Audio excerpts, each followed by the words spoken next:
Olá, começamos mais um podcast Cabeça de Dono. Chegamos ao 6º episódio do podcast, trazendo empresários, empreendedores e visionários que tentam e fazem de tudo para vencer no Brasil tão desafiador que está hoje, né?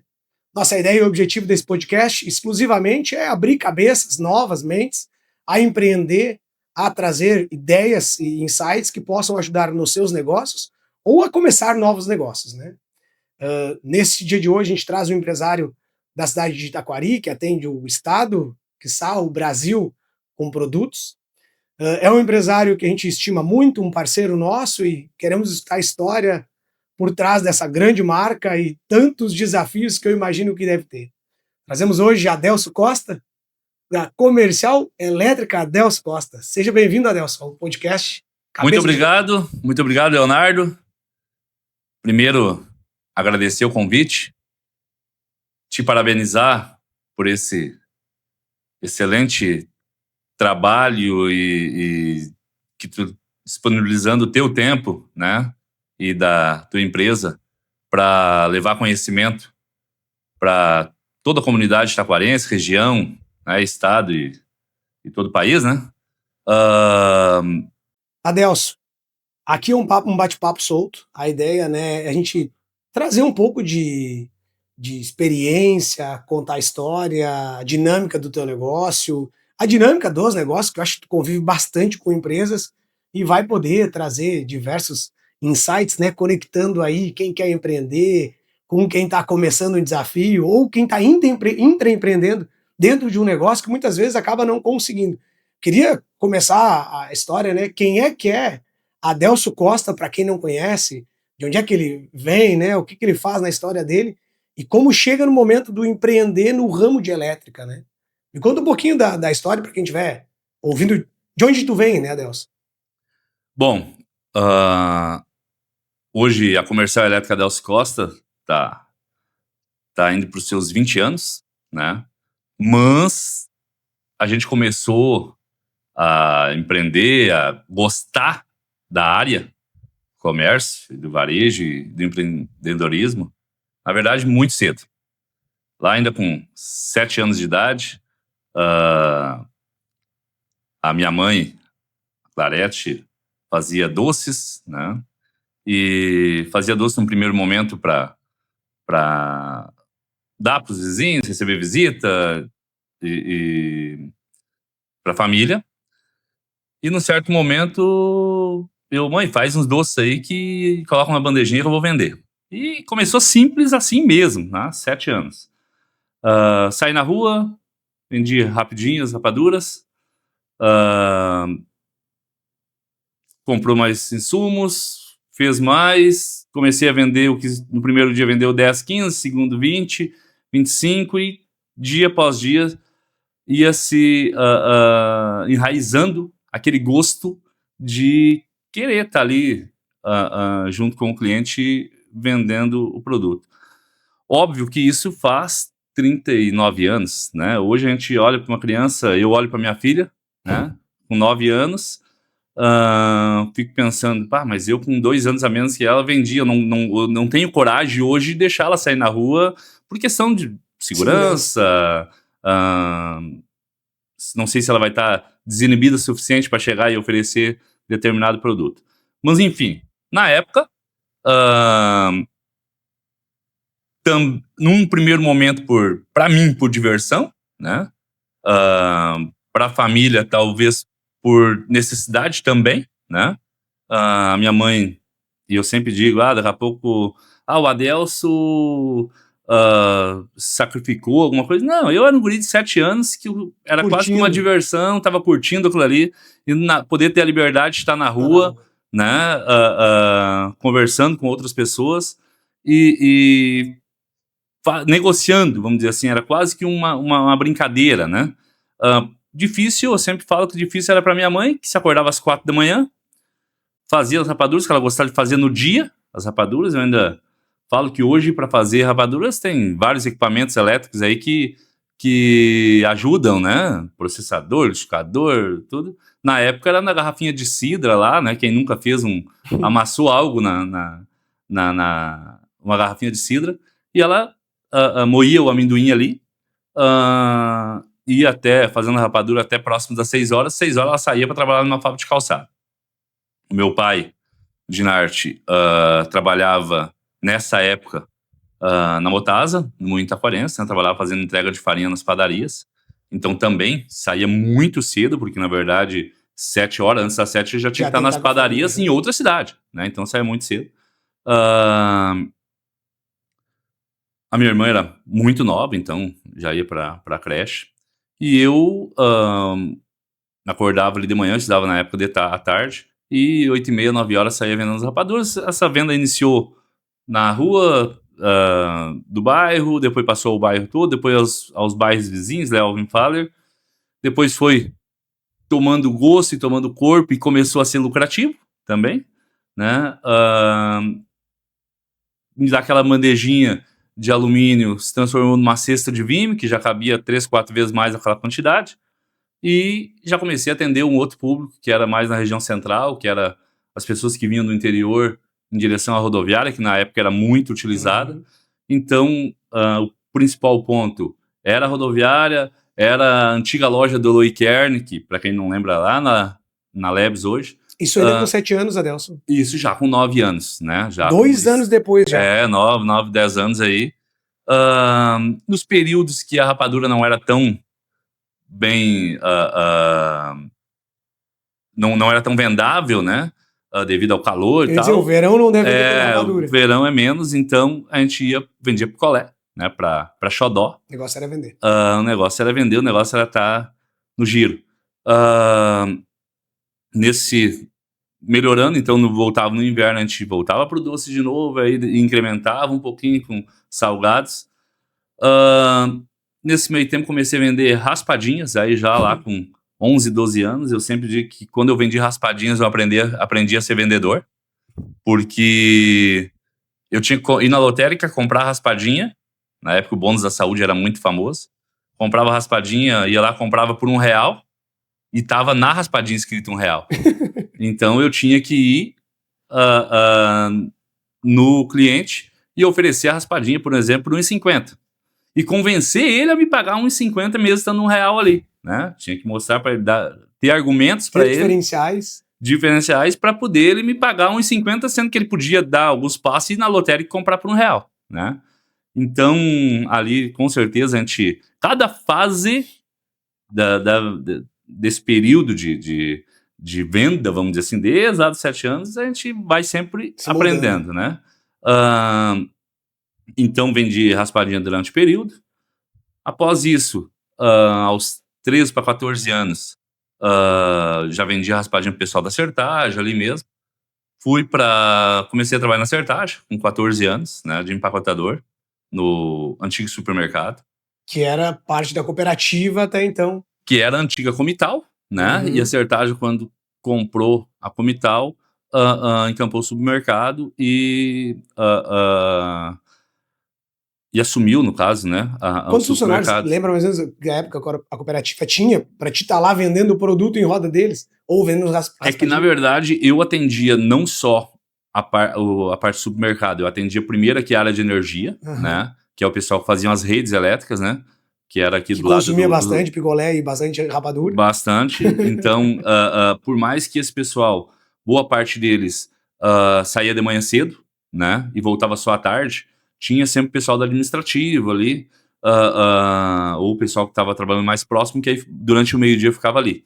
Então, eu tinha uma boa venda para eles, e óbvio que não era só eles, né? Então, eu aproveitava aquele momento com eles.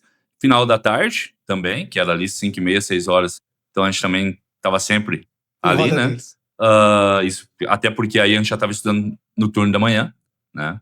E quando eu consegui a oportunidade na Sertagem, na verdade eu pedi essa oportunidade, e depois de um tempo veio a vaga. Tu ia vender rapadura, raspadinha e picolé para funcionários da Sertagem, e pediu uma vaga na Certagem. Nesse período lá, né, a gente sempre querendo trabalhar, evoluir, e a gente, e eu não estava errado, né?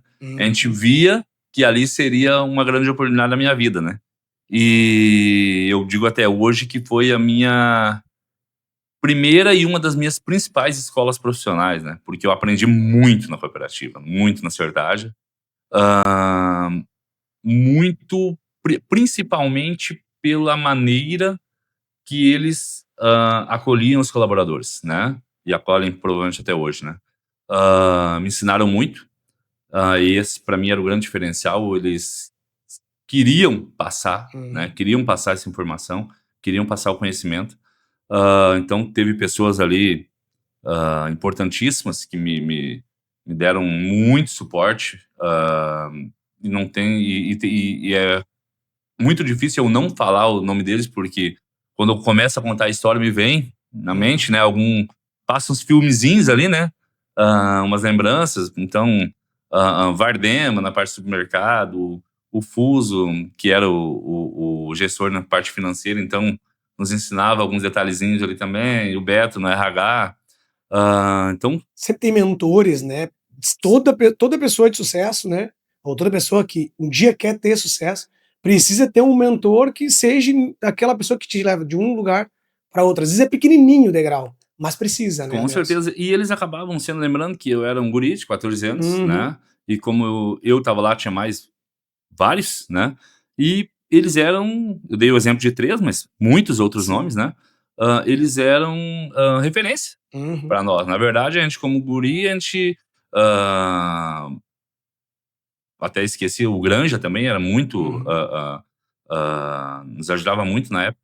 Mas a gente, como guri, a gente se espelhava neles. A gente, será que eu vou conseguir? Até porque eles já tinham um cargo de gestor, então será que eu vou conseguir chegar lá? Sim. Né? Então a gente acabava se espelhando muito neles, né? E ouvindo muito eles. Quanto tempo tu ficou na Certagem, Adelson? Nesse período, entrou com 14 e... Eu trabalhei na Certagem, no supermercado, dos 14 até os 17, até os 16 anos Fazia e o meio. quê lá?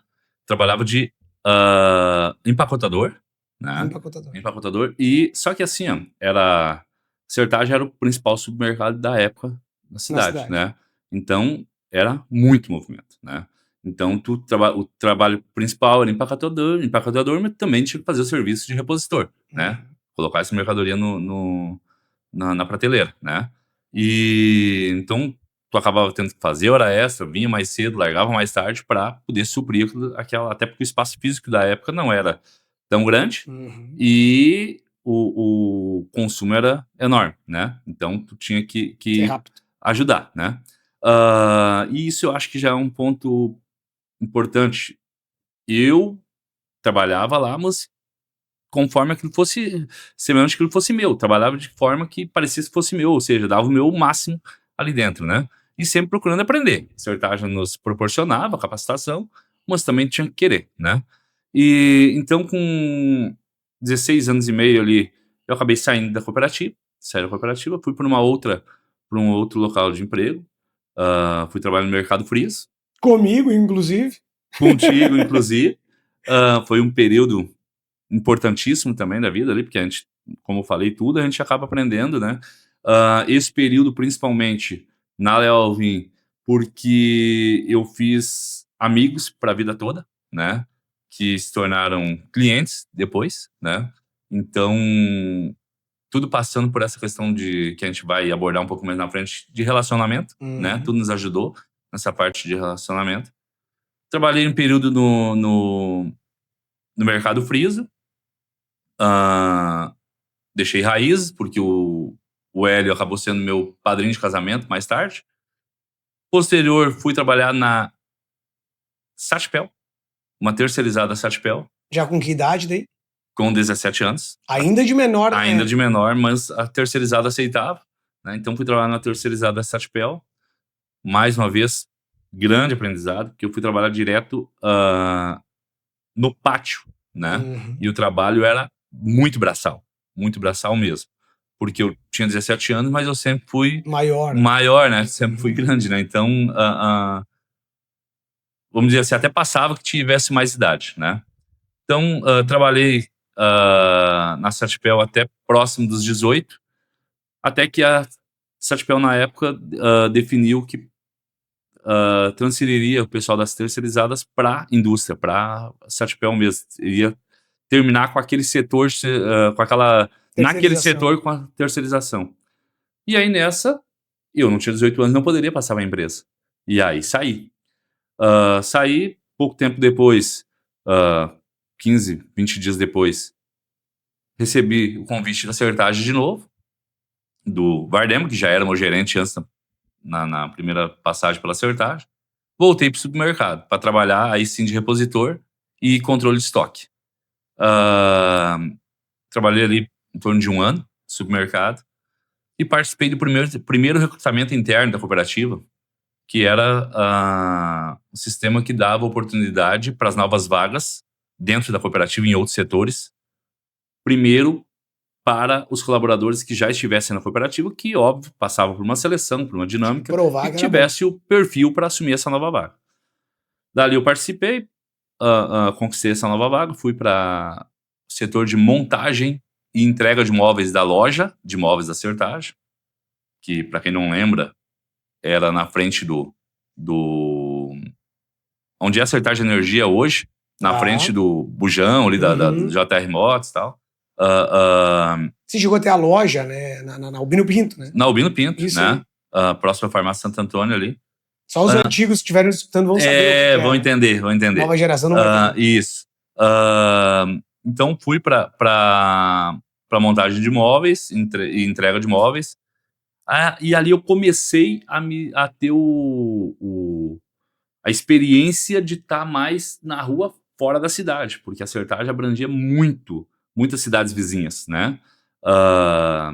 Toda semana, no mínimo, 1, 2 vezes na semana, 2 dias na semana, a gente ficava fora da cidade, ou entregando, ou montando, e nessa me adquiriu relacionamento com pessoas fora da cidade, mais uma vez. Viraram boa parte meus amigos e muitos meus clientes até hoje. Sim. Né? Então, lembrando, lá desde os 7 anos a gente vem construindo relacionamento, né? Trabalhei, então, num certo período lá que já estava adquirindo uma experiência na questão de montagem de móveis, de entrega dos móveis, pedi uma vaga de vendedor na loja de móveis. E pode ver que eu estou frisando essa questão de pedir, porque se a gente quer, a gente também tem que fazer o outro lado saber que tu quer, né? E óbvio que eu pedi e não recebi essa vaga no primeiro momento, né? Tive que mostrar para eles que eu merecia aquela vaga. Então passou um tempo, recebi a oportunidade do Marcelo, que hoje é proprietário da Casa Bem, ali em Itabaí, lá na Vendinha, né? Recebi a oportunidade do Marcelo, era o gerente, de ser vendedor, e mais uma vez fui mostrando serviço, né? Que Sertagem nos dava essa vantagem de tu carregar por um bom período, e muitos até hoje me conhecem por Adelsa Sertagem. Mas na época... Vira sobrenome a empresa? Vira sobrenome. Na época era o Adelsa Sertagem. Então a Sertagem já... E é muito mais fácil, né? Tu conseguir qualquer coisa, eu digo assim, né? Tu ter a credibilidade, ganhar credibilidade se tu tem um respaldo grande desse, né? Por trás. Óbvio, nada é de graça, né? Tem que trabalhar muito, tem que fazer o diferente. Que é isso que a gente fala até hoje, né? Para te aparecer no cenário, para te estar dentro do mercado, tu tem que estar inovando. Tá se mexendo, né? Toda hora. Tem que se mexer. Então,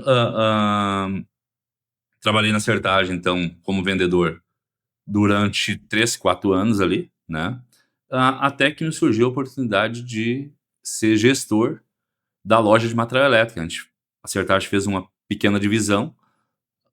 O setor de material elétrico ficou ali na Albino Pinto, e o setor de móveis e eletrodoméstico foi para onde era o supermercado, onde era o supercentro ali. Sertagem, né? Foi lançado, foi no período de lançamento isso? Essa migração aconteceu quando foi lançado o Supercentro na época? Ou... Foi, quando foi lançado o Supercentro, a loja... Não lembro, ela é lindíssimo o prédio. Isso. Uma loucura. A loja foi para lá e o setor de material elétrico ficou, num primeiro momento, um pouco menor. Eu fui junto para lá, né?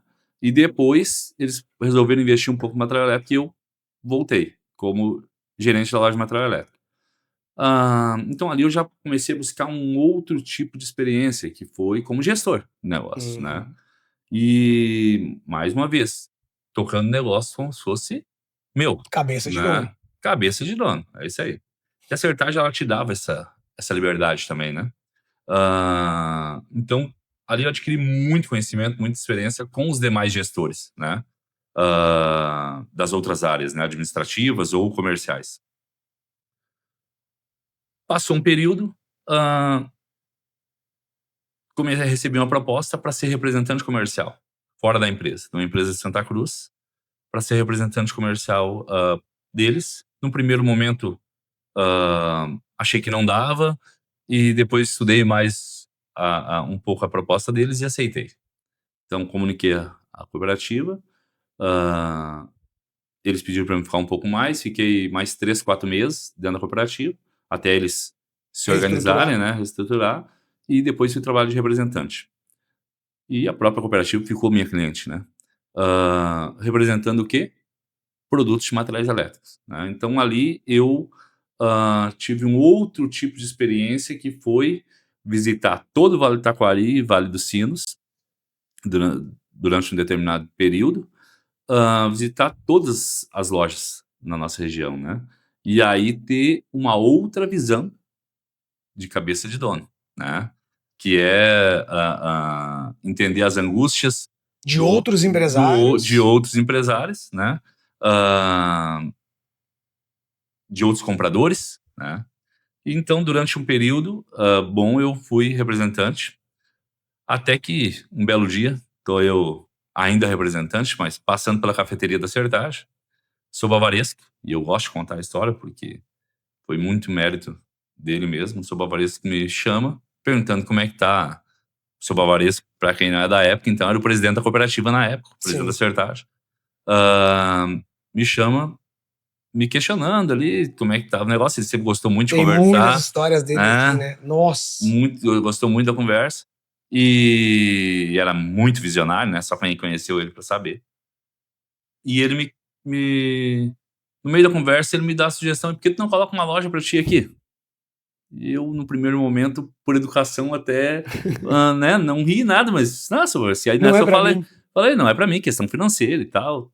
Não tem, e a Certage tal, dizer, não, a Certage está pensando em rever os seus negócios, vai investir em outras áreas, e o setor de material elétrico já está se dissipando um pouco e tal. E eu acho que tu tem perfil para colocar a loja. Bom, saí dali, né, pensativo, mas ainda meio distante, né, até então, sinceramente, eu não tinha... Nem sonhava com essa ideia. Não tinha ideia de ser eu o proprietário da loja, né? Até porque eu gostava de fazer o que eu fazia, né? Mas, bom, seu Bavaresco, que para mim era uma das principais referências, né, de visionário, empreendedor, tudo que pudesse ser de bom, ele era referência. Me veio com essa conversa, vamos dizer assim. Isso era 2005, final de 2005. Bom, vamos começar a pensar. E aí conversei com algumas pessoas, vou citar o nome de outra. Conversei com o seu Pedro Sobrinho, eletricista, que ele sabe disso, que eu já passei isso para ele, foi importante na tomada de decisão, porque conversei com o seu Pedro, explicando, e ele não vai, né, vai dar certo, e às vezes é uma palavra que tu precisa. Alguém, né, que diga que vai dar, nem sabe se vai dar certo, mas vai. Mas é o incentivo que tu precisa.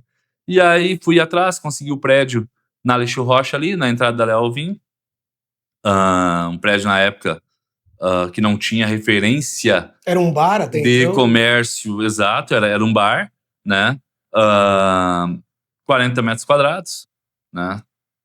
e vou atrás, né? Vou atrás do sonho, então, né? Comuniquei a empresa que eu trabalhava, que eu representava. A partir daí, essa empresa também me deu suporte, né? Incentivo. Também virou minha parceira, que virou meu fornecedor, né? E em 27 de janeiro de 2006, a gente lançou o CNPJ da empresa, né? Recebi o CNPJ da empresa. Então, tem datas que a gente não Aí acaba não esquecendo. começa a bagunça e o desafio. Porque até então tu acha que conhece alguma coisa, né? Até então tu acha que... Até porque quem olha de fora é fácil, né? Tu não tem a escada toda, tu tem alguns degraus que tu passou e aí tu sabe, aquele lá da base, o do meio e o lá de cima. Agora tem alguns degraus do meio que tu não passou antes de empreender, né? Exatamente, exato. E aí comecei a questão de estoque, lembrando, uma loja um espaço de 40 metros quadrados, não é tão difícil de encher, né? Parece que não é difícil. Se tu tem muita coisa. No momento tu vai começar, eu sempre cito o produto. Era 40 metros quadrados e eu tive que comprar muita caixa de descarga e rolo de mangueira corrugada, porque dava volume e era barato, né? Loja cheia. Loja cheia. E aí começamos, né? E aí, dessa vez eu não vou poder falar nomes, que são muitas pessoas que ajudaram. Que foram lá incentivar desde o primeiro dia, né? Amigos mesmo. Lembra lá que eu falei que eu vendi rapadura na Léo Alvim, que eu trabalhei no Mercado Friso. Esse relacionamento foi feito lá atrás, essas pessoas, muitas, no primeiro dia já estavam ali, né? Tentando nos dar um apoio, né? Começamos, então, dia 4 de março de 2006, a loja, num sábado. Inauguramos a loja, discretamente, né? Sem muito dinheiro, não tinha nem o estoque de ir para a inauguração. Exato, tentando entender ainda ali, né? Mas conhecia muito a área, eu conhecia muito o produto que eu vendia, né? Na verdade, eu sempre soube o que o cliente precisava, né? Muito relacionamento também. Muito relacionamento pela experiência que eu tive nesses anos, sempre trabalhando, de uma boa parte trabalhando no ramo, né, de material elétrico, né? E material elétrico, no primeiro momento, a gente pensa o quê? Fio, lâmpada. Na verdade, é muita coisa em volta, né? Eu vou te invadir um pouquinho até, porque para começar a criar um pouco de curiosidade aqui, e eu também já tô. Quantos produtos tu tem hoje na base de cadastros da Material Elétrico? Então eu vou dizer um dado inicial e o atual. O inicial foram 377 códigos. Para começar uma empresa no setor elétrico, tu começou com 370. E não tinha nada, né? Sim. Hoje são 36.200 códigos. Desses, 34.100 ativos. Com estoque. 30 mil ativos? 34.100 ativos, com estoque. Que tem no mínimo uma peça, lá lá dentro. Seja um parafuso, seja uma caixa d'água de 10 mil litros. Claro, aí os inativos a gente já excluiu, porque não tem mais. E tem ali 2.000 itens, no torno de 2.500. Que entra e sai dentro do... 500 sai, porque aí é um produto de menos giro, algo do tipo assim. Voltando lá, então, desses... Ficamos ali na Léo Alvim de 2006 até 2008, próximo a 2009. O que a gente fez em 2008? A gente quis dar um passinho um pouquinho maior. Por quê? Porque eu tinha muito conhecimento aonde a Sertage atuava. Onde a Sertage atuava. O que a gente fez? O que a gente entendeu na época? Eu tenho que chegar próximo desse associado da Sertage, né? Que era onde eu tinha uma relação de amizade, conhecimento e tal. E eu montei uma loja em Itabaí, em 2008, né? Só que sem um estudo de mercado, eu fui muito no achismo, vamos dizer assim, né, da época, porque lembrando que eu tinha uma experiência de balcão. Eu não tinha uma grande experiência administrativa, né? Fui para Itabaí. Só que o que aconteceu? Lembrando, nós estamos falando há 36 anos atrás, né? 35 anos atrás. Não, minto. Há 15 anos atrás. 15 anos atrás. Nós estamos falando... lembrando, nós estamos falando há 15 anos atrás. Isso já? 2008. Lembrando, nós estamos falando há 15 anos atrás. A questão de logística, mobilidade era muito diferente de hoje, né? Mercado, comunicação, sistema, Tudo. plataforma, tudo. E aí, o que acontece? Aonde eu escolhi para colocar a loja, que no primeiro momento eu achei que é o centro de Trabaí, ali, que era aquela região ali entre... Que corta as duas, uma RS e uma BR. Isso, vamos dizer, da Canaã até o viaduto ali, né? Uhum. A loja era ali, centralizada ali no meio. Só que o cliente era poucos que tinham carro ou que tinham... O ônibus passava em determinado momento só ali do dia, e ele passava e não parava, ele passava, né? Então, eu não consegui igual chegar perto desse meu cliente, né? Ou de não... da quantidade que eu precisava, né? Mas foi um grande ganho para nós, aprendizado, ter a loja lá, né? E a loja não é que ela desse prejuízo, não era isso. Mas ela não dava o resultado que precisava dar. Até que a gente percebeu que, não, eu tenho que estar mais centralizado, né? Mais onde as pessoas tem mais circulação de pessoas. E aí, né, surgiu a oportunidade de vir pro Alfredo Castro, onde era a antiga loja do Alfredo Castro. Só posiciona nós. Tu estava na entrada da cidade e tu foi para próximo... Eu estava na Aleixo Rocha. A Sertagem, então. E fui mais próximo da Sertagem, na frente do cemitério municipal. Perfeito. Né? Só que para isso, vamos lá, o dinheiro é curto. Então o que eu tive que fazer para poder ir para um espaço maior? Eu tive que fechar a loja de Itabaí. Né? Então fechei a loja de Itabaí, montei a loja em Taquari, que aí já saiu de um prédio de 40 metros quadrados para 120 metros quadrados, e mais depósito, né? Isso já foi 2008. Aí veio 2009, 2010, vários desafios, obra da Duratex, né? Que a gente conseguiu ser um dos principais fornecedores da obra. Então, ali foi não uma virada de chave nossa, mas foi um ponto que a gente subiu muitos degraus. Né? Sim, cresce faturamento e cresce tudo junto. E isso foi um período de muito trabalho, mas foi uma empresa que acreditou na gente, né? Que acreditou em nós. E veio 2010, e aí veio 2011, e nós colocamos mais uma vez naquela ânsia de ter que vender mais, de ter que comprar mais para ter um melhor preço. Eu tenho que expandir. O que a gente definiu? Vamos colocar uma loja em Bom Retiro do Sul. Por que Bom Retiro? Porque lá eu conheço bem, né? A minha família é de lá, né? Então... aquele sonho também, né? De vencer em casa. E apareceu o prédio dos sonhos, um prédio, na época, 25 metros de frente, tudo envidraçado, tudo em vitrine, por 20 de fundos, ou seja, um prédio de 500 metros quadrados. 3 vezes a tua loja atual? 3, 4 vezes a minha loja atual, né? E então, brilhou os olhos, vamos dizer assim. Então, defini, vamos a Bom Retiro. Trabalhamos em Bom Retiro durante um ano, um excelente trabalho. Nesse meio tempo, claro, depois que a gente está lá, que a gente percebe alguns movimentos da cidade, alguns detalhes, né? Exatamente. Porque a gente foi muito que Bom Retiro é uma empresa, uma cidade que na época as principais indústrias eram no ramo calçadista e no ramo de frigorífico, né? E que a gente conseguia atender bem esse mercado, né? Então a gente conseguiu atender parte dessas indústrias, né? E aí aparece, em 2011, a oportunidade do prédio próprio em Taquari, que é onde hoje funciona a Mãos do Vale ali, né?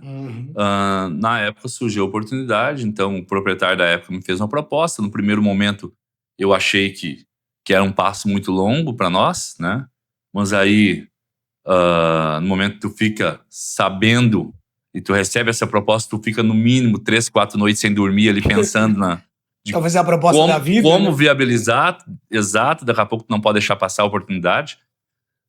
Conversei com a Caixa Econômica Federal na época, então tivemos suporte muito grande da Caixa na época, e do gerente, que na época era o Cristiano Schumacher, né? No meio da negociação, recebemos a informação que a Caixa iria para aquela região, né? Então isso também, queira ou não queira, Era um movimento importantíssimo, muito, né? né? Porque concentrava tudo em roda da Praça da Prefeitura. Com certeza teria um movimento, porque naquele período, aquele ponto comercial ele só tinha o restaurante Comabem próximo. Exato. Né? Não tinha mais nada, e consultórios médicos. E os terrenos vazios. Terreno né? vazio, comércio varejista não tinha nada, né? Então, quando a gente tem a notícia, bom, que a Caixa Econômica vai para a próxima, opa, vai circular, né? Vai circular pessoas. E o principal, vai circular pessoas com dinheiro. Com né? dinheiro. Né? Hoje é Pix, Exato. né? Na época era dinheiro vivo, né? E para a Caixa Econômica também era um bom negócio, né? Com certeza. Fomentar um ecossistema, né? Fomentar o local.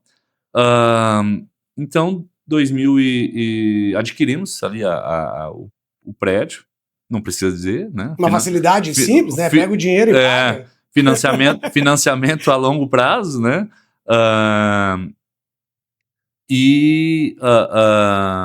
2012 nos transferimos da 2012 nos transferimos da onde era o Alfredo Castro, na frente do cemitério ali, para o prédio próprio.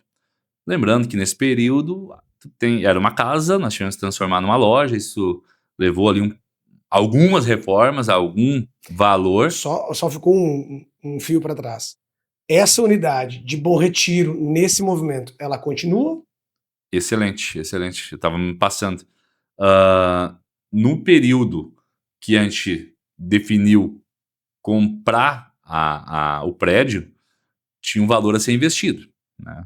A loja de Bom Retiro, ela era da mesma forma que a de Itabaí também, ela não dava prejuízo, mas ela também não dava o resultado que a gente esperava que desse, que a gente precisava que desse, né? E aí já era uma outra realidade. Os canais de comunicação já entrando no digital, não estavam que nem hoje, né? Mas já estavam um pouco melhor. Então, aquelas indústrias que a gente atendia na época lá, a gente também já conseguiria atender daqui. Com certeza. E aí a gente definiu o quê? Vamos parar com a unidade de Bom Retiro, o estoque que tem lá, lembrando, era uma loja de 500 metros quadrados, para encher era um valor bom de estoque, né? O estoque que tem lá, a gente traz para cá, fica 3, 4 meses sem comprar. Esse dinheiro que eu não vou comprar, eu consigo o aporte para dar de entrada, né? E reformar a obra aqui, do prédio próprio. E foi o que fizemos. Óbvio que a gente trabalha com pessoas. Eu não posso simplesmente fechar lá e fazer aquelas pessoas que trabalhavam com nós lá em Bom Retiro, que eram 5 pessoas na época, eu não posso simplesmente chegar neles e dizer amanhã não tem mais nada. Acabou, né? O que a gente fez? Trouxe todos para Taquari. Que legal.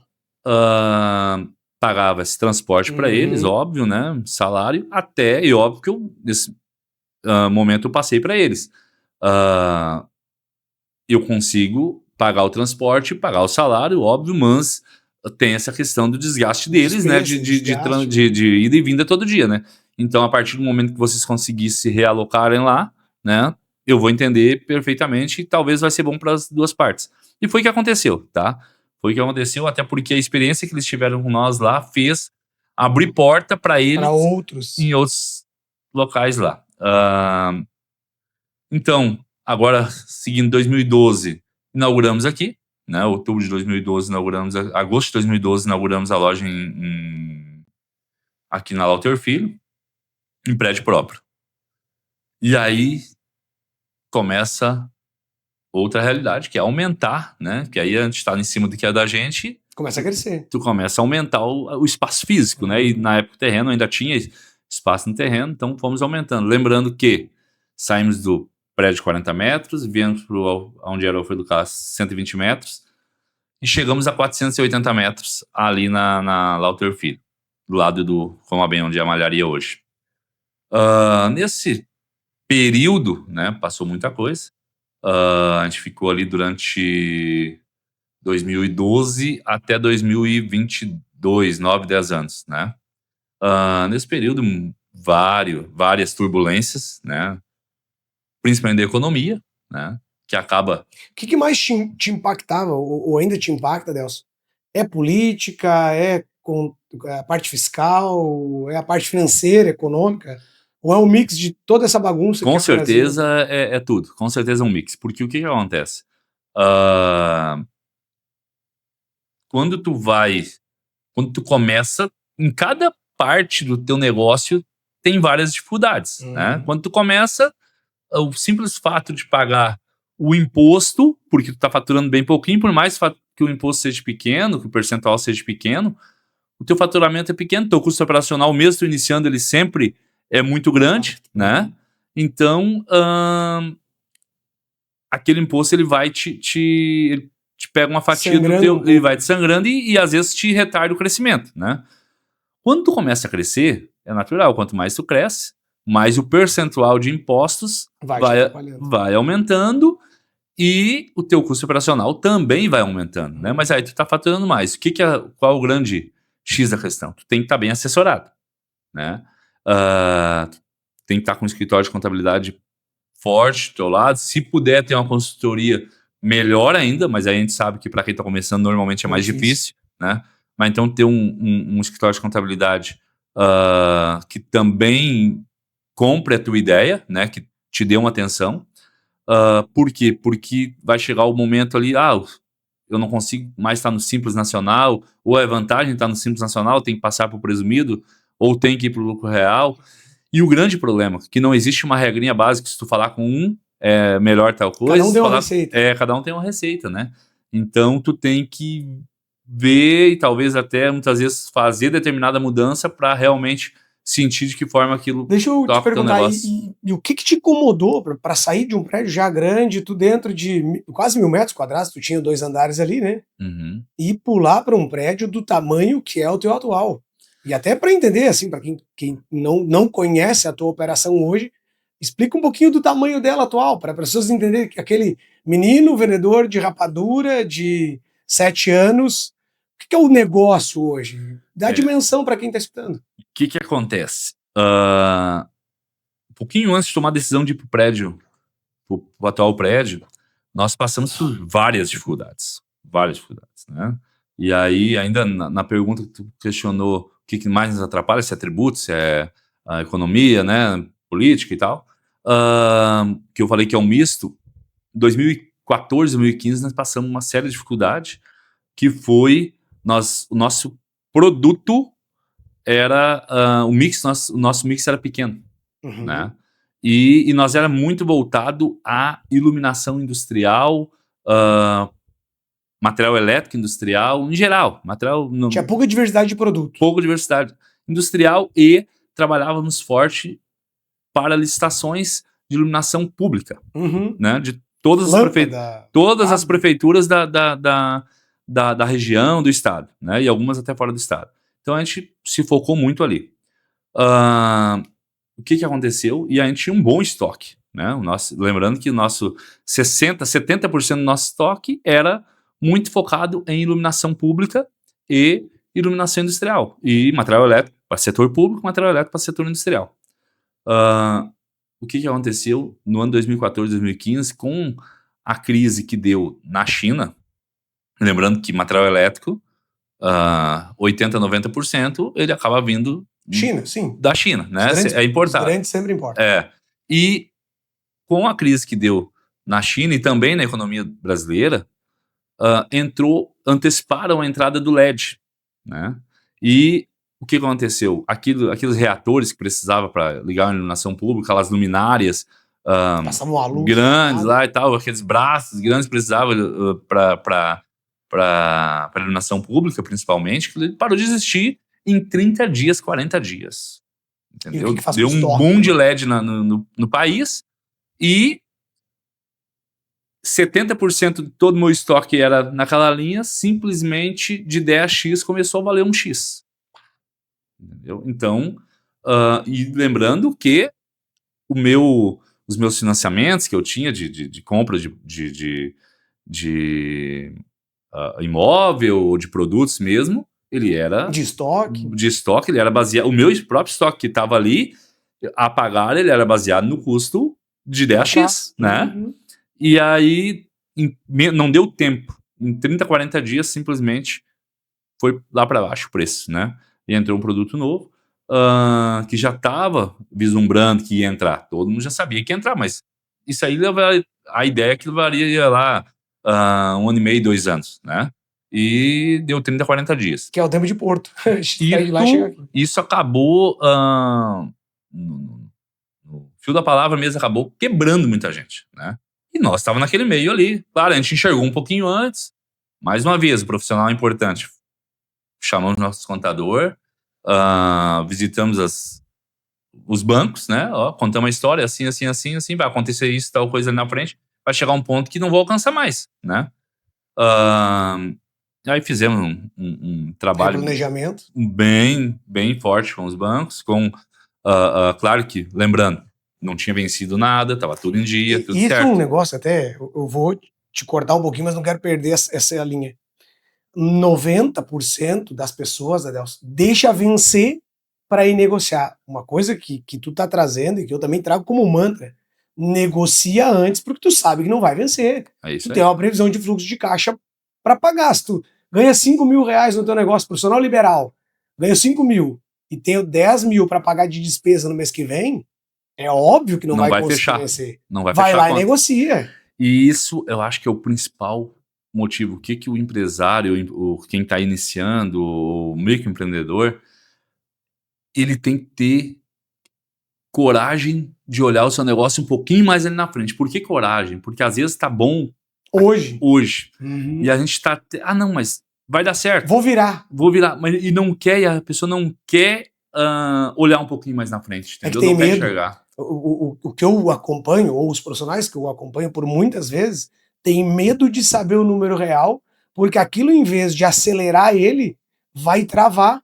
Porque ele tem medo do tamanho do desafio que ele tem. Então, se ele baixar a cabeça e trabalhar, ele consegue muitas vezes. Só que se ele souber, o psicológico trava. A gente fala que o psicológico é o que trava os pés, né? É isso aí. Não é o contrário. É isso aí. Então, até se a gente pudesse dar um insight aqui, renegocia antes de dever. Com certeza. Devedor é aquele que não tá pagando. Com certeza. Porque quem tá pagando não é devedor, né? E principalmente, que nem eu falei, fui no banco. Não foi simplesmente chegar na frente do gerente do banco e falar, não, tive que levar, levei o projeto para ele, o que estava acontecendo, o que ia acontecer na frente, né?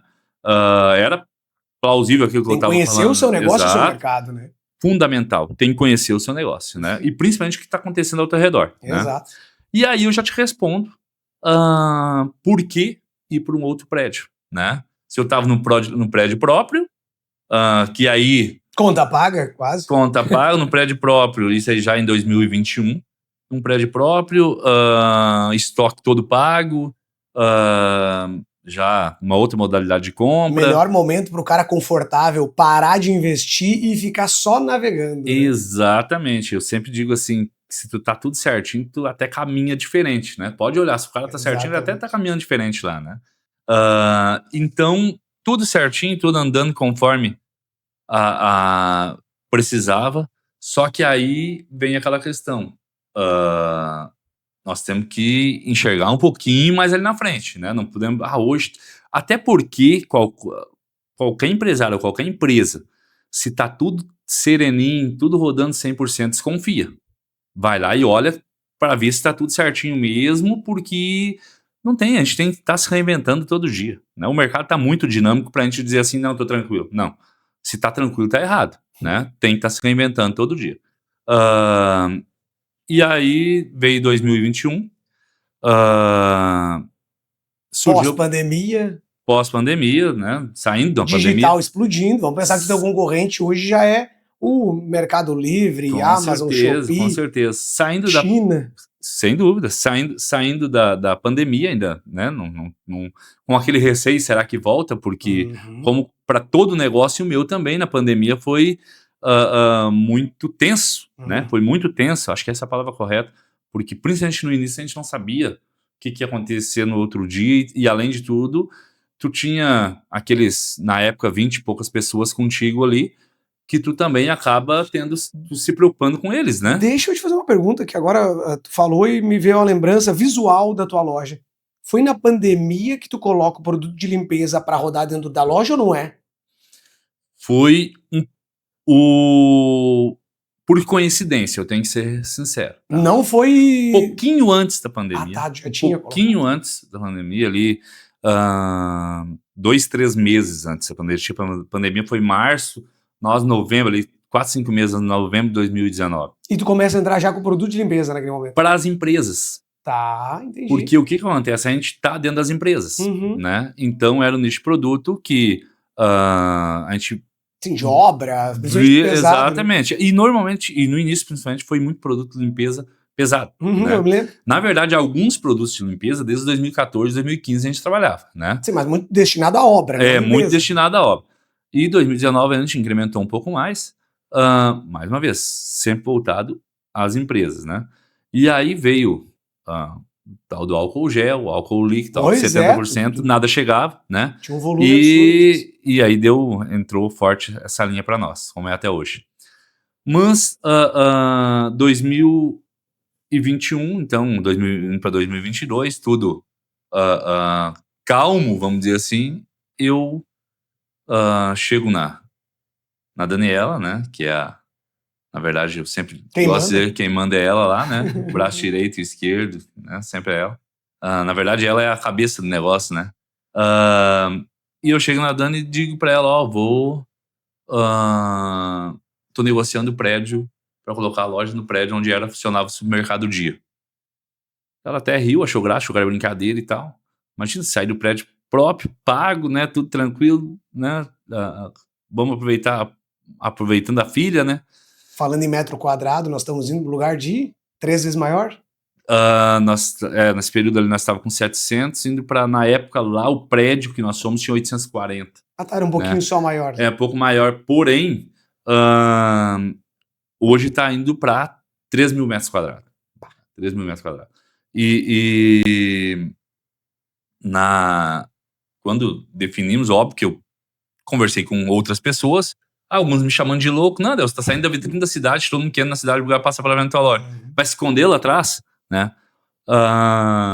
Mas a gente, mais uma vez, aquela experiência que a gente obteve desde lá do início, ela nos dá segurança para tomar algumas decisões. Escutar o cliente. Escutar o cliente é fundamental, né? E ela também nos dá segurança para tomar algumas decisões, porque sabe o retorno que vai ter. Naquele momento, principalmente estacionamento. É o maior desafio. Principalmente estacionamento. O espaço físico onde eu estava eu podia melhorar, né? Tinha espaço para construir e tal, mas o estacionamento eu já tinha tentado outro recurso, que era fazer o cliente ir por trás lá, né? E não tinha funcionado, né? Tinha feito um baita investimento lá atrás para adquirir uma outra área para poder ter o acesso para trás, porque o terreno não era até lá atrás, né? Então a gente tinha adquirido uma área lá para poder ter o acesso por trás. Tentamos ali por 1 ano e meio, 2 anos ali, não deu certo. Nem que entrar pelos fundos, né? Não dava certo. Logisticamente. Para não dizer que não dava certo, funcionou um pouquinho na pandemia, né? Porque ninguém podia abrir a porta da frente, mais ou tu menos. podia abrir a porta dos mais fundos. Mais ou menos. E aí apesar que na pandemia, no início não, mas depois a gente foi, por vender o álcool em gel e tal, porque a gente já vendia isso antes, a gente também foi caracterizado como essencial. Claro, me lembro. Então podia abrir, né? Isso aí. Mas, vamos lá, vamos colocar a loja onde funcionava o supermercado Dia.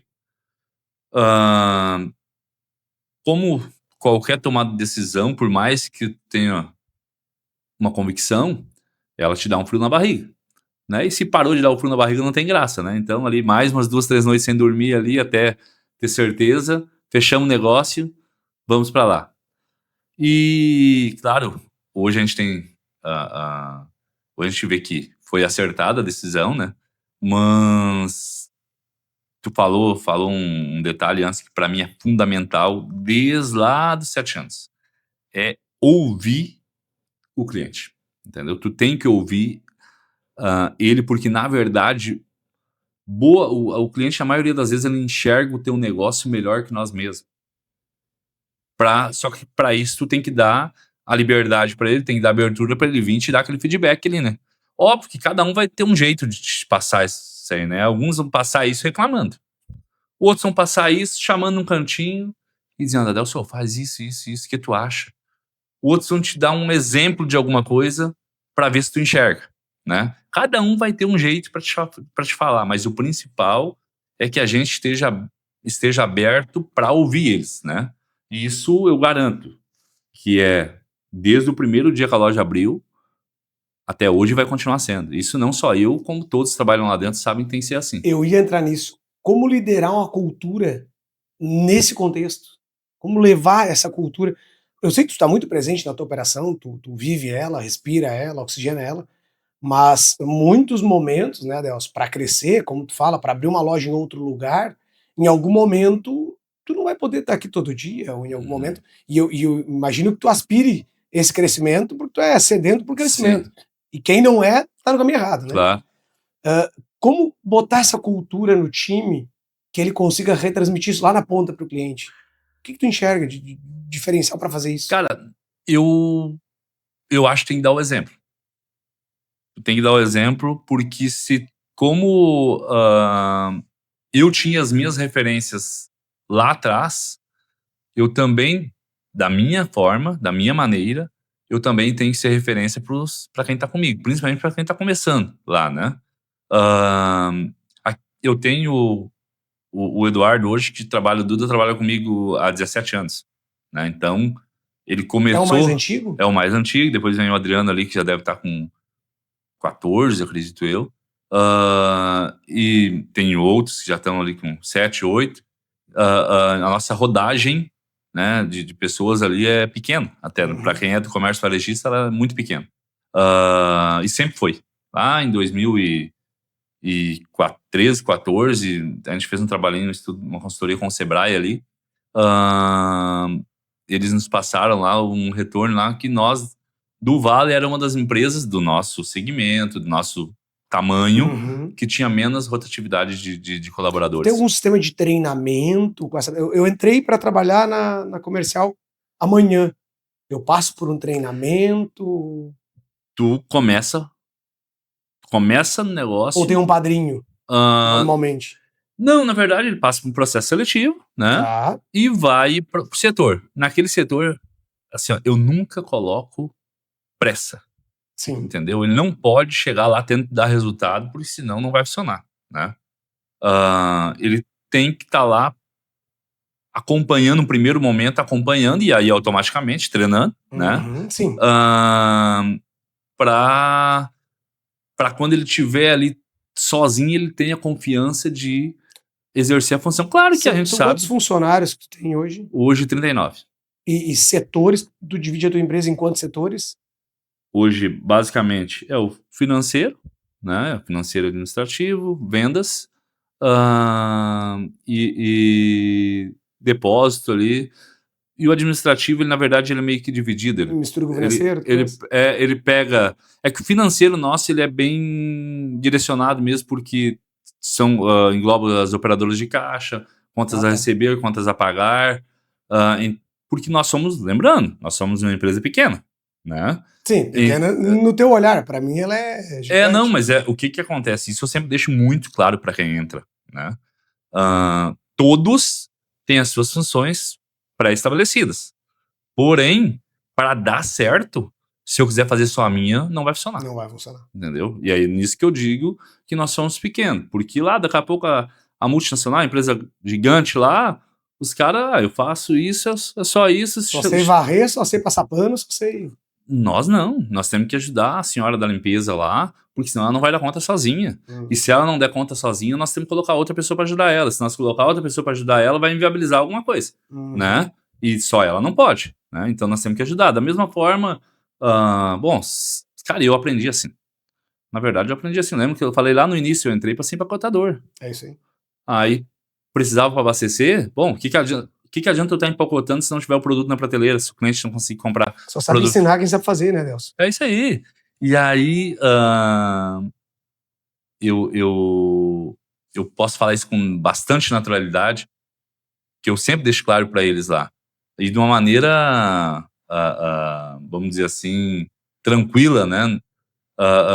Tudo que eles estão fazendo ali, para mim é muito fácil falar, porque eu já fiz. Qualquer função... De cor salteado e o tempo exato. Qualquer função que eles estão fazendo ali, eu já fiz, né? Então eu sei que, às vezes, tem momentos que a gente até peca por não chamar pro lado e elogiar. Quando acerta. Porque às vezes estão fazendo tão bem, né? E que a gente, pela correria que tá, a gente peca. Óbvio que em alguns momentos a gente tem que chamar e elogiar e da nossa maneira, né? Fazer eles saber que são valorizados, são muito importantes ali. E eu acho que é essa, falando em cultura, eu acho que é isso que eles têm que entender, assim, ó, que eles têm que saber do valor que eles têm, individual, para que, juntando cada um deles, vai buscar algo para todos, né? Algo comum para todo mundo, né? A gente fala muito de negócios, né? Em valor e propósito. O que é o valor de uma empresa? O que é o propósito de uma empresa, né? Se pudesse, sei lá, definir a tua empresa hoje, o que é o maior valor que ela tem para o mercado, que tu consegue potencializar, e qual é o propósito que tu, como empreendedor, quer colocar nesse negócio, né? Porque valor é aquilo que é percebido pelo mercado, né? E propósito é aquilo que é percebido de ti para fora. Como é que é o teu olhar sobre o teu negócio na rua? Se tu dizer, eles me veem como uma empresa de... Tu diz do segmento? Não, de seriedade, de não, aí é que velocidade, de preço, aí é que tá de prazo. Acho que como é que o mercado te percebe, né? Aí é que tá, né, Leonardo? O que acontece? A gente... nós estamos para 20 anos. Pode ter certeza. Tá cada vez mais difícil e, infelizmente, eu acho que é isso, por isso é tão importante esse teu trabalho aqui desse teu podcast, porque vai levar conhecimento um pouquinho nosso aqui, um pouco de cada um que vai vir aqui contigo, para que outros, daqui a pouco, ali na frente, se motivem a empreender, né? Por que eu quero dizer? Cada vez está mais difícil em empresas de 20 anos, empresas de 30 anos, né? E se não for com muita seriedade, muita ética, errar, a gente vai errar. Isso não adianta a gente dizer, não, eu sou imune. Não. Vai errar. Agora tem que, se errou, vai lá, assume que errou, paga para ver, mas tem que assumir, né? Então, essa credibilidade que hoje eu vejo que a Comercial Elétrica é uma empresa com credibilidade na rua, né? Ela é muito por isso, né? Da minha parte, sem dúvida, mas muito pelos colaboradores. Da cultura que tu colocou neles. Da cultura que foi colocada ali. Eles sabem que a gente tem que trabalhar da melhor forma possível. E aí, por várias coisas, preço justo, né? O preço justo nem quer dizer que seja o mais barato ou mais caro. Mas ele é o preço justo de uma maneira que eu consiga atender bem o cliente, dar uma boa garantia, dar uma boa assistência, atender rápido, né? Dar o prazo no que o cliente precisa, muitas vezes, para poder comprar. É isso, dar o prazo, fazer uma cobertura lá que cabe 40 carros, o dia que tá chovendo, eles deixam chegar lá e não se preocupar em se molhar e tal. Isso tudo, queira ou não queira, acaba fortalecendo, né? O que tu busca como empresa e marca para colocar... É isso aí, isso aí. Não, bacana, eu te pergunto, eu sei que isso tá claro para ti, mas às vezes a gente não se faz a pergunta. E aí tu não pensa sobre. Quer dizer, o que o mercado percebe da gente, né? Se fizesse 10 perguntas, você é uma pessoa estranha no meio da rua, o que a pessoa responderia? Quer o lugar mais barato? Quer o lugar com melhor prazo? Quer o lugar com melhor estacionamento? Na verdade, eu quero que ela, e entendo dessa forma, até porque a gente escuta isso também, eu quero que a pessoa se sinta bem lá. Isso aí. Entendeu? Eu quero que ela vá lá e se sinta bem. E eu acho que a gente está conseguindo. E o principal, até porque a gente tem bastante coisa para melhorar agora, né? A gente tem ainda mais 3 meses de obra, né?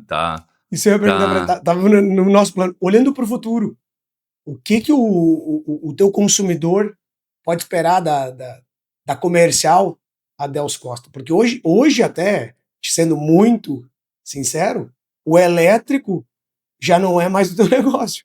Se tu não parou para olhar ainda, talvez dos números eu não sei, mas olhando para o teu negócio, eu escuto muito mais. Eu vou lá no Adelso buscar um aquecedor, um produto de limpeza ou qualquer outro mix de produto do que diretamente só elétrico. Certo.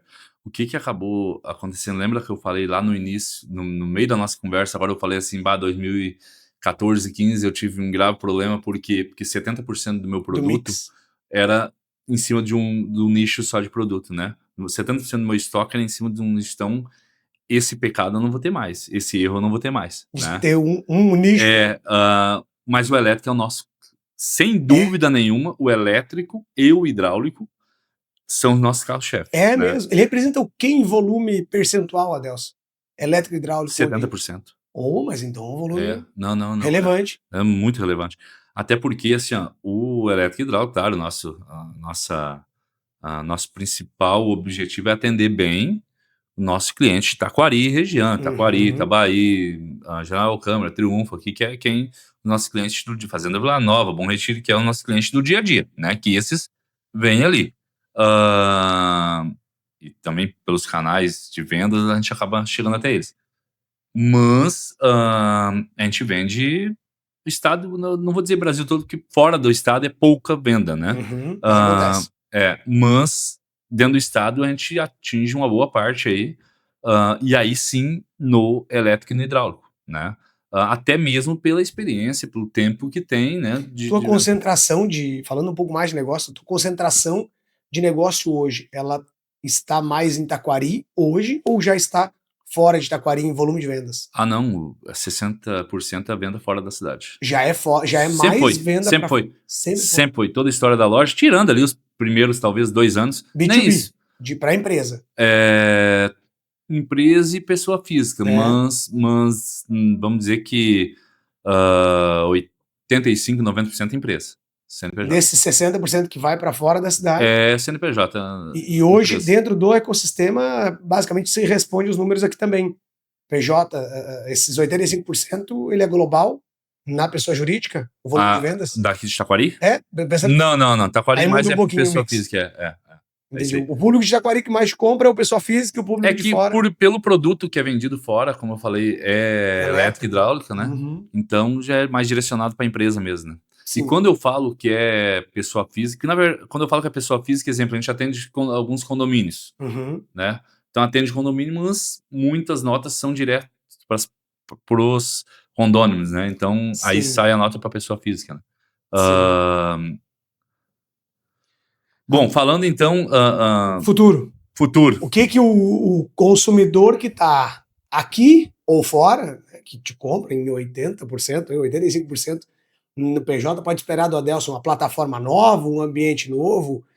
Não sei se pode trazer alguma informação privilegiada aqui. Como eu estava falando, então, o que compra na cidade de Taquari e da região aqui, né? A gente sempre gosta de dizer da região, porque tem muito cliente de Itabaí, muito cliente em General Câmara, muito cliente de Triunfo, que essa é a nossa redondeza aqui do dia a dia mesmo.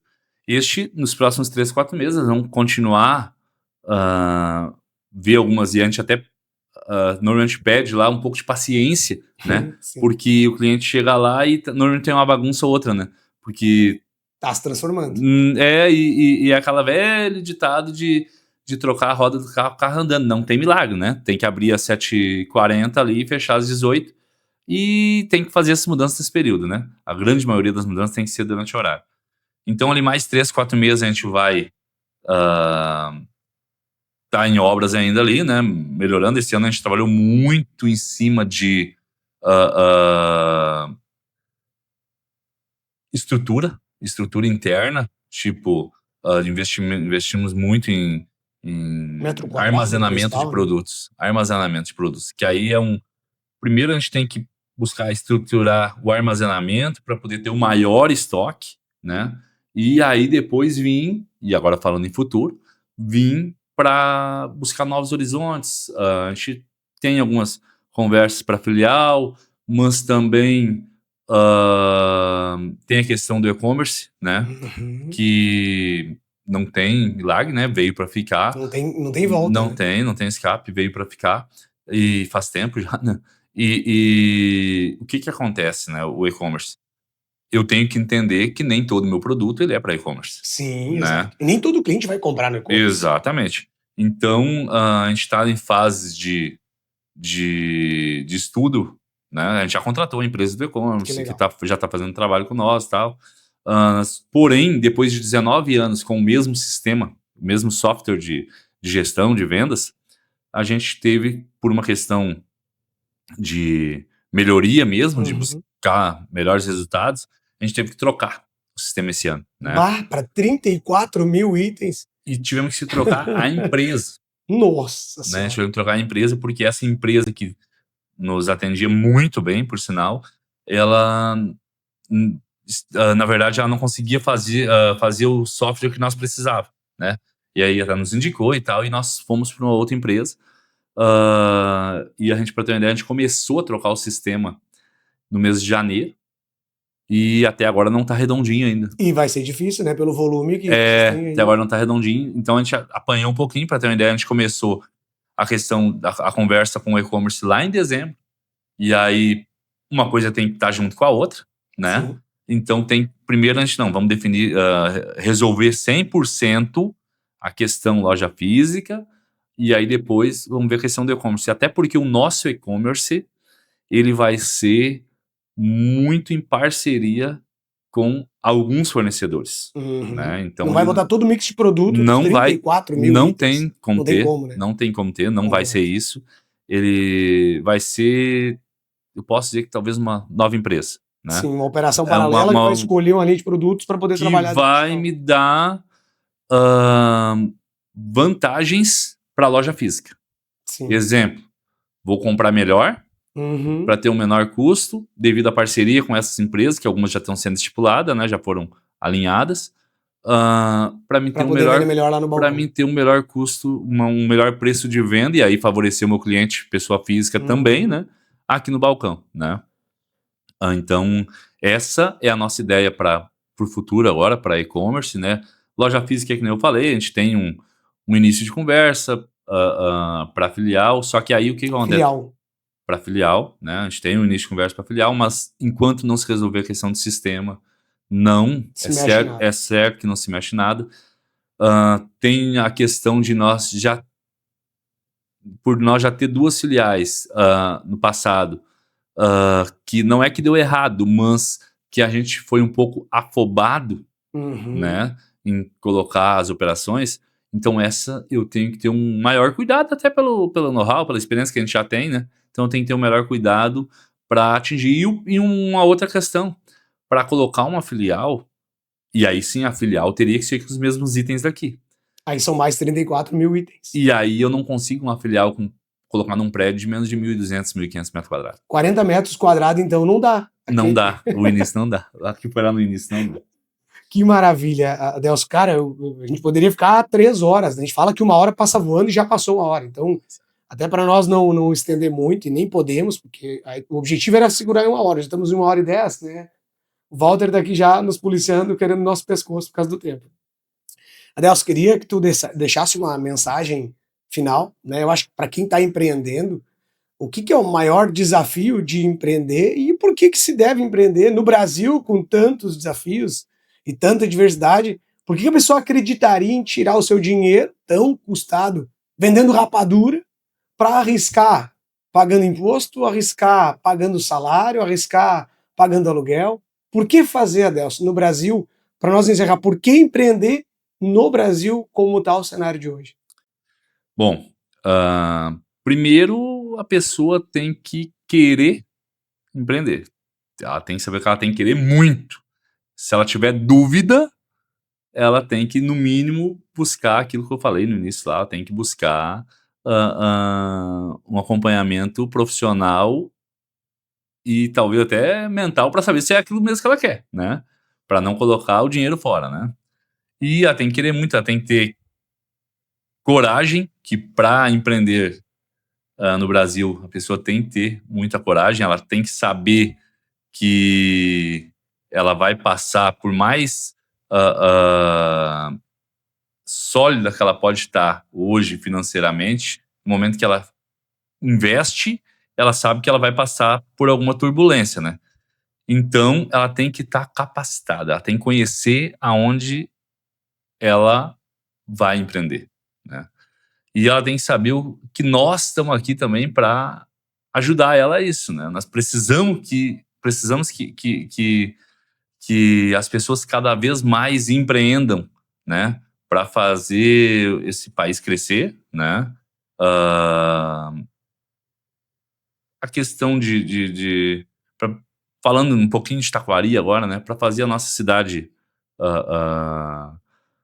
aumentar cada vez mais, trazer fazer com que as pessoas cada vez saiam menos daqui, né? Empreendam aqui, acreditem. Tem um desafio de segurar, Acreditem, né? exato. Aqui, Acreditem, né?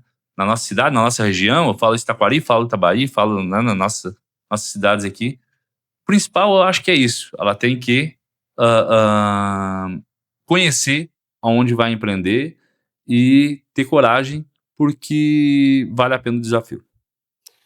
Show de bola. Gente, chegamos ao final, ao encerramento, né? Quero agradecer ao Adelson por ter tirado esse tempo, né, Adelson? Sei quão precioso é o teu tempo pela correria que tu passa no dia a dia, né? E os teus negócios. E os teus 38 funcionários estão lá te esperando na operação, né? O cliente que está lá. Eu acho que uma coisa que tu carrega é o nome da empresa, né? Então, chama o teu nome, acho que é um desafio gigante e isso deve te tomar muito. Sim. Então, obrigado por ter vindo, obrigado por tirar esse tempo para contar a história, para trocar a ideia. Esperamos, né, que muitos escutem isso como uma história, de fato, que é de empreendedorismo, de garra, de raça. Quero te parabenizar pela história, eu vivi ela, né? Tive contigo, ainda brinquei contigo discutindo naquele dia do evento do CDL, que na minha cabeça tu era um cara de maior com uma moto e eu descobri que tu era um cara de menor com uma moto e eu também. Isso aí. Então a nossa história ela se cruzou lá atrás, né? E graças a bom Deus a gente pôde trilhar um caminho em dados momentos juntos, né? Um torcendo pelo outro. Hoje a gente está aí, né? Lado a lado empreendendo e podendo se ajudar nos negócios. E eu acho que é isso, né? Ninguém cresce sozinho. Todo mundo precisa de alguém ou por uma ideia, ou por uma dica, ou por uma ajuda, ou por um relacionamento, porque putz, eu não consigo chegar no João, mas o Adelson consegue. Eu acho que essa divisão de parceria, ela soma muitas vezes. Com certeza. Né? Às vezes as pessoas elas entendem isso como olho grande ou outras coisas, e eu entendo como crescimento mútuo. Sem né? dúvida. E a gente tem feito isso e faz isso com maestria por muitos anos. E que a gente possa continuar, né, Adelson, fazendo isso por muitos anos e empreendendo. Então, obrigado por quem esteve conosco. Esse foi mais um podcast Cabeça de Dono. Fiquem com Deus e até a próxima.